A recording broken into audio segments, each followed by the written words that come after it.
The original work of Daphnis and Chloe was written in the 2nd or 3rd century AD and considered the first pastoral prose romance, which is a class of literature that presents the society of shepherds as free from the complexity and corruptions of life in the city. The work tells the story of two orphans who are brought up by shepherds and who fall in love at an early age. They are soon kidnapped and separated, but after several adventures they are reunited. Now, if the story sounds familiar to you, it's probably because this work was an inspiration for several later literary works, including William Shakespeare's As You Like It. Now let's fast forward to the 20th century.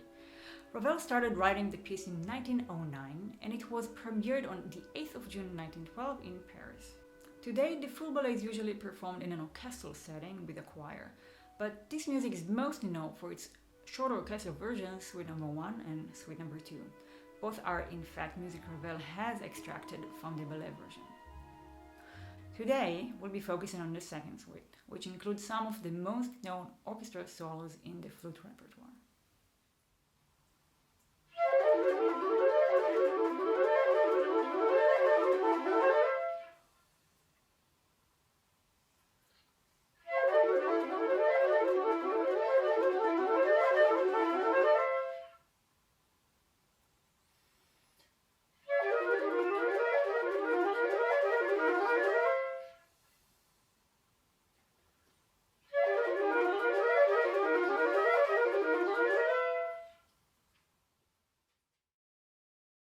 Yeah, well, the first time I played it was probably in 1980, around that time, one of the first or second year in the Montreal Symphony, and I was asked by the conductor, Charles Dutoit, had I ever played it before, when he gave me a lift downtown after some concerts. And the recording followed a bunch of performances in all sorts of places. I think when I did that solo, which was, like I say, 1980, I wasn't so much thinking like I'm talking right now. I was more influenced by the teaching that I had had those previous couple of years with a more North American style of playing, perhaps with a bit more vibrato than I might use today. But the refinement that I learned, say, from Jean, which had such refined elegance in her playing and in her person. I suppose I do a fairly expressive romantic style, so there's the use of vibrato and maybe not vibrato too. Maybe the use of dynamics. Oh, for sure. I don't. I listen to you in a concert hall, and I'm so used to have that piano, of the solo, the marking.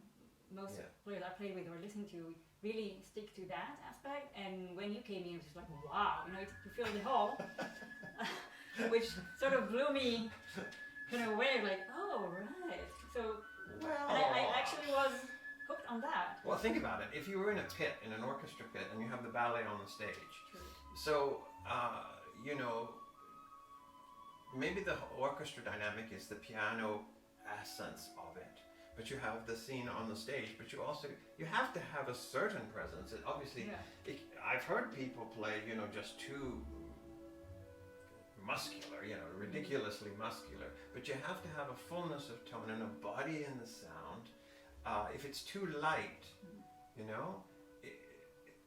well, it's not that there's anything wrong, because it's about using all the colors that you can have, the contrasts of lightness and rich and very full of vibrancy. It's not that you should stick in one place.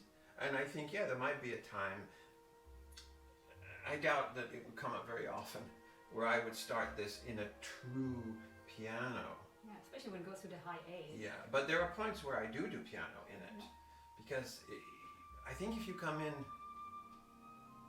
it depends on the very mood that you want to, if you're doing it in a real piano, it's going to sound very distant and perhaps a little timid. Whereas if you've got a little bit more sound to it, it's a solo.